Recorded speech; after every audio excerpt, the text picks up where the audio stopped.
All is well if they roll a 4 or better. If they don't, they fail.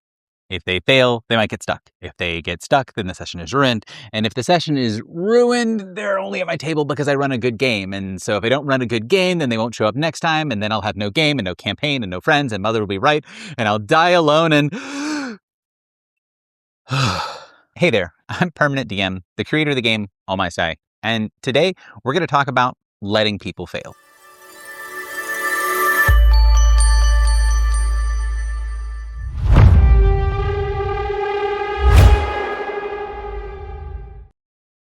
I don't have an infinite amount of time to focus, to prep, and to run games. It's the ultimate unfair truth of my life. Which means when I spend some of my mental energy on a game, I want to enjoy the process and I want it to pay off later. And, like my 3-year-old, spending energy on solving challenges I create for other people feels like effort I could spend on being in another room creating new challenges. Which is why, when I see a ton of advice about setting up problems to be solvable and failing forward, I think, yeah, that sounds fun, but what if I just don't do that? What if I just prep the situation to the players, and then rather than focus on how I'm going to make sure they succeed, I focus on what happens when they fail? What if my help for them at the table isn't about helping them make sure they can get through the obstacle before them, but by giving them the nudge when it's time to move on? Stuck at that door for an hour? Well, you all can keep trying, but there are a dozen other things to do, even within just this part of the dungeon. Rather than thinking, how long do I let them spin their wheels before I give them a hint? I ask them, how long do you want to try at this before checking out another area? West Marches is a game style that gives you 2 tools to make it easier on yourself to let your players fail.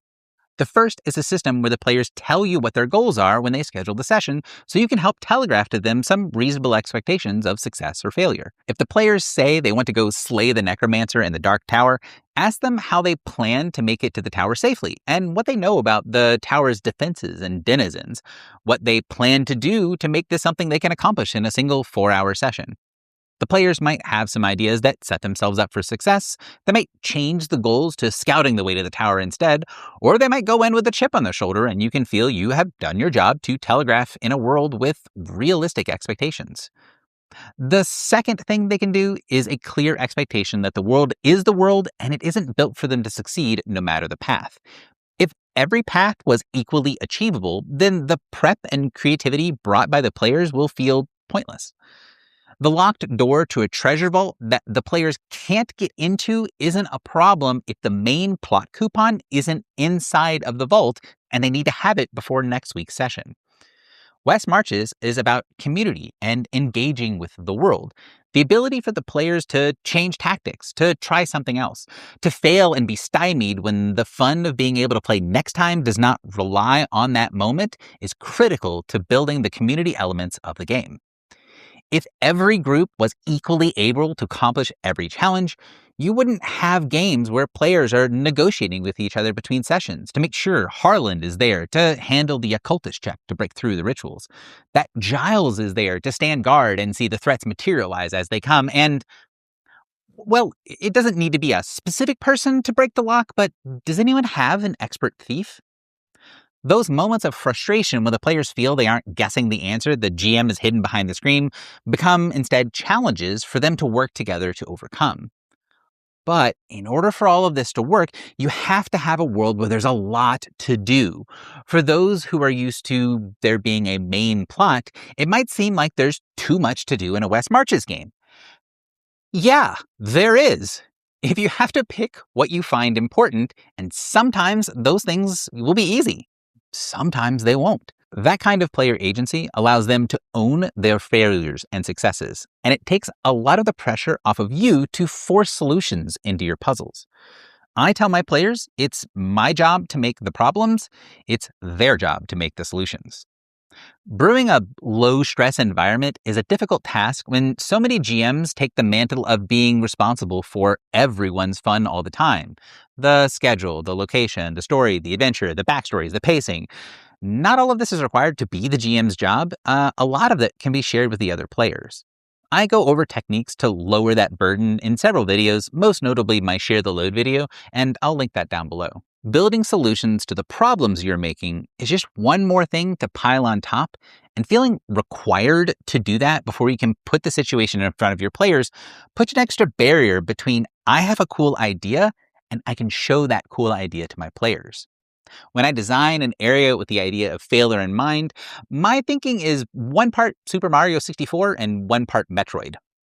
In Super Mario 64, you play as Mario, running around a huge castle full of doors sealed off with star power.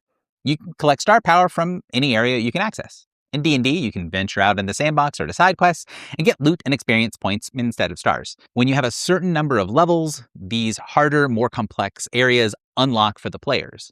The stars and the experience are generalized ways of measuring progression. Mario doesn't need a specific set of stars to access a new area, he just needs a certain threshold.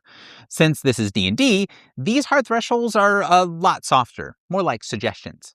You can go into the Red Dragon's lair at level 1, but that adventure is more like draconic DoorDash than a heroic quest. You see a door with a high number on it, and it pushes you to go out there and find more stars. That high number of stars door is the sealed vault of a powerful monster in a seemingly low-level area. Metroid, in all of its forms, treats those doors more like a stop in progression, but a little differently. In order to access an area, you need to unlock the ability to curl into a ball, to shoot a rocket, or to drop a bomb down a chute. The player sees these obstacles and wants to know where they can get that specific tool to bypass that obstacle. In D&D, this might be a huge iron door frozen in magical ice, which leaves you hunting for heat metal, or fireball, or a huge stack of wood. Or it could be a graveyard with a powerful necromantic aura that you can counter with Hallow or Bless. Or maybe you can get the help of a priest, or you see where I'm going. These are specific issues that require an obvious tool, but unlike Metroid, we don't need to place the ability to curl into a ball somewhere the players can access to get through that section. We just need to be open to what they give us as solutions to the problem. We can just present the problem and let them solve it in whatever way that makes sense to everyone. Like I said earlier, we are here to create problems and accept reasonable solutions, not a one true path forward. When you start thinking about how to telegraph obstacles instead of how to hint at the solutions, you'll find that the burden of prep lessens immediately. It lets you grab that encounter from the module you read, pull in that monster from Pointy Hat, and toss it in with a dash of the cool thing you wrote on a random Google document at 4 a.m. Rather than stressing out and wasting prep or making sure that the players have a way through, you can instead focus on making sure the players have options and you can lead them on to the next path when they get stuck. Where are we headed if this plan doesn't work? Were you all thinking of the gravity chamber, the library, or going through one of the traps near the snakeskin you found? The problem isn't the players not making it through the door. The problem is the players feeling like they aren't doing anything. When you're at Grand Central Station, the rails can take you to a lot of places. It only feels like you're stuck when you're stalled on the tracks with no options in sight.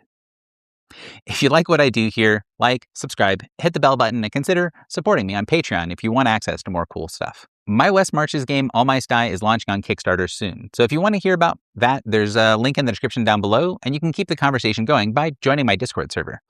Because at the end of the day, Wes Marches is all about community. Until next time, thanks for watching.